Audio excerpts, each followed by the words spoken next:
పెద్ద సినిమాలేవి ఈ వారం కూడా థియేటర్ వద్ద సందడి చేయట్లేదన్న సంగతి తెలిసిందే. దీంతో మీడియం సినిమా నుంచి చిన్న సినిమాలన్నీ బాక్స్ ఆఫీస్ బరిలోకి దిగేందుకు తమ కర్చీఫ్లతో రెడీ అయిపోయాయి. వాటిల్లో మాకు కాస్త చోటివ్వరు అంటూ డబ్బింగ్ సినిమా కూడా ఉండటం ఇక్కడ విశేషం. భారీ బడ్జెట్ సినిమాలు సైలెంట్ గా సైడ్ ఇవ్వడంతో ఈ వారం కూడా దాదాపు 7 సినిమాలు బాక్స్ ఆఫీస్ వద్ద తమ లక్ ని చెక్ చేసుకోవడానికి సిద్ధమైపోయాయి. వీటిలో ముఖ్యంగా చెప్పుకోవాల్సింది స్టార్ బాయ్ సిద్ధు నటిస్తున్న జాక్.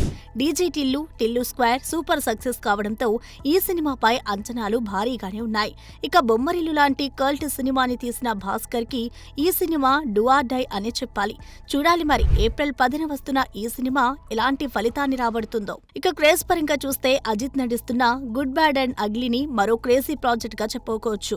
కోలీవుడ్ తో పాటు టాలీవుడ్ లోని మంచి ఫ్యాన్ బేస్ ఉన్న అజిత్ హీరోగా వస్తుండడం, top production Mythri movie makers నిర్మిస్తుండడం సినిమాపై అంచనాలని పెంచేస్తోంది.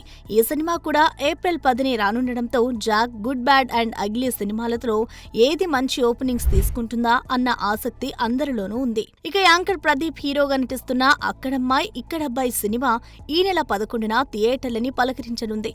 బుల్లితెరపై ప్రదీప్ కి సాలిడ్ క్రేజ్ ఉన్నప్పటికీ ఇదివరకు సిల్వర్ స్క్రీన్ పై ఒక్క సక్సెస్ కూడా కొట్టకపోవడం ఈ సినిమా వసూళ్లపై ప్రభావం చూపించేలానే కనిపిస్తోంది. అయితే ఉన్నంతలో టీం అంతా సినిమాపై బజ్ ని పెంచడంలో బాగానే కష్టపడుతుంది. ఇక ఇదే రోజున చెరసాల, కౌసల్య తనయ రాఘవ, ప్రేమకు జై అనే సినిమాలు ఆడియన్స్ ని పలకరించడానికి సిద్ధమైపోయాయి. అంతగా నోటెడ్ కాని ఈ ఆర్టిస్టులు ఆడియన్స్ ని థియేటర్లకి ఏమాత్రం లాక్కొస్తారో చూడాలి. ఇక మరుసటి రోజు అంటే ఏప్రిల్ 12న నాన్న మళ్ళీ రావా అనే సినిమా థియేటర్లని పలకరించబోతోంది. చూడాలి మరి 3 రోజుల వ్యవధిలో వస్తున్న ఈ 7 సినిమాల్లో ఏది బాక్స్ ఆఫీస్ వద్ద సత్తా చాటుతుందో. For more videos like this, subscribe Big TV channel.